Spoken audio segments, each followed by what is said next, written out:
All right, let's dive into one of the biggest stories of our lifetime, the incredible rise of modern China. We're going to unpack the deep history, the very unique strategic thinking, and the absolute economic force that has turned this ancient civilization into a global titan. To really understand where China's heading, you first have to understand where it's been. This quote from Mao Zedong in 1949, it wasn't just some political slogan. It was him slamming the door on a really painful chapter of history and starting a new one. China's entire modern story is really a direct response to a century of intense national suffering. And this response, it's not a short-term fix. It's all part of this grand strategic vision that's often called the 100-year marathon. The idea is simple, but incredibly ambitious. Since 1949, China has been on a century-long quest to reclaim what it believes is its rightful place as a world leader. And the finish line for that marathon? The year 2049. So, to really get a handle on that ambition, we have to start with the history that created it. And I'm not talking about some dusty old textbook chapter. This is a living, breathing memory that shapes Chinese policy today.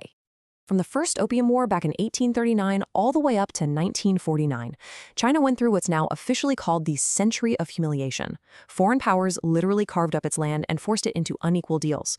For a nation that had seen itself as the center of the universe for millennia, this was a profound shock. And this history, it's a mandatory part of school for every kid in China, making sure that the memory of past weakness is always there to fuel the modern drive for strength. So how does all that painful history actually translate into a modern strategy? Well, it's led China to develop this really unique and incredibly patient approach to dealing with the rest of the world, an approach that's often the total opposite of what we see from the West. A huge part of this is an ancient concept called Xi. Now, Xi isn't about direct head-to-head confrontation. It's much more subtle. Think of it as carefully arranging all the pieces on a chessboard, or a go board really, to put your opponent in a position where they have to do what you want. It's about shaping the situation and having the discipline to wait and wait for that perfect moment to make your move. This explains a lot about why Chinese diplomacy can seem so indirect. They're almost always playing the long game. And you can see this long game thinking perfectly in what's called two-track diplomacy. On one track, you have what Beijing calls its core interests. These are things like sovereignty over Taiwan, Tibet, and Xinjiang. On these issues, the position is absolutely rock solid, crystal clear, and totally non-negotiable. But then, on the second track, for almost everything else, the approach becomes incredibly flexible, pragmatic, even passive. It's all about avoiding unnecessary fights while China continues to build up its strength. But let's be real. You can only afford to be that patient if you've got real power to back it up. And that power comes from an economic engine that has completely rewritten the global rulebook, pulling off one of the greatest economic miracles in human history. So, back in the late 70s, China unleashed its economy with this unique model they call socialism with Chinese characteristics.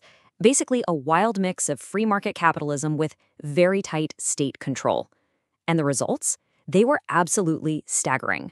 We're talking decades of nearly double-digit growth. It turned China into the world's factory and the planet's second biggest economy. And now, with its massive Belt and Road Initiative, it's literally building new trade routes to put Beijing at the center of the global economy. Now, when you have an economic explosion like that, you're bound to get some fierce competition, right? Especially when it comes to technology.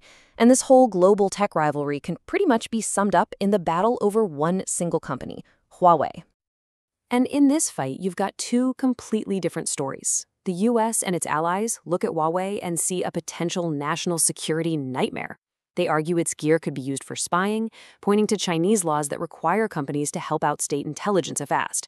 But from Beijing's perspective, this is just good old-fashioned protectionism.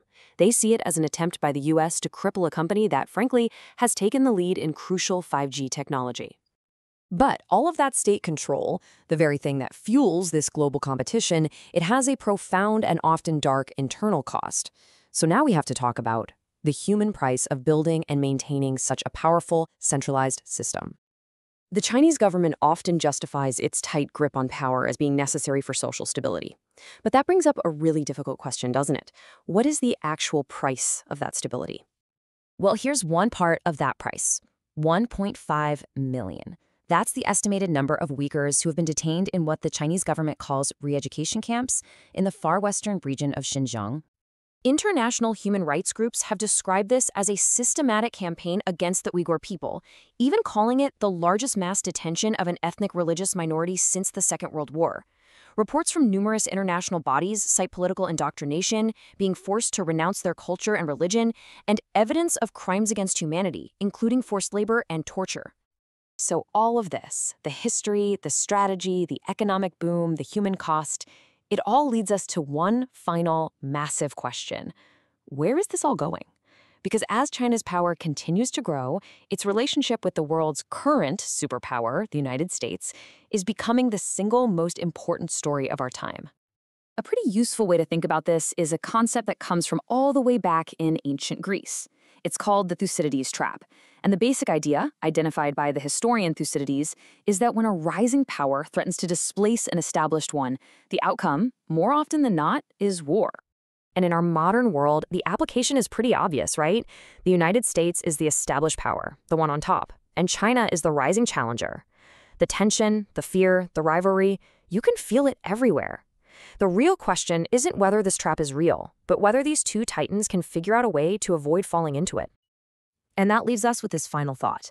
Just imagine it's the year 2049. That 100-year marathon we talked about is finally over. What does the world look like? Is it a new world order centered on China? Is it a planet fractured between two competing powers? The answer to that question is being written right now, day by day. Thanks for exploring it with us.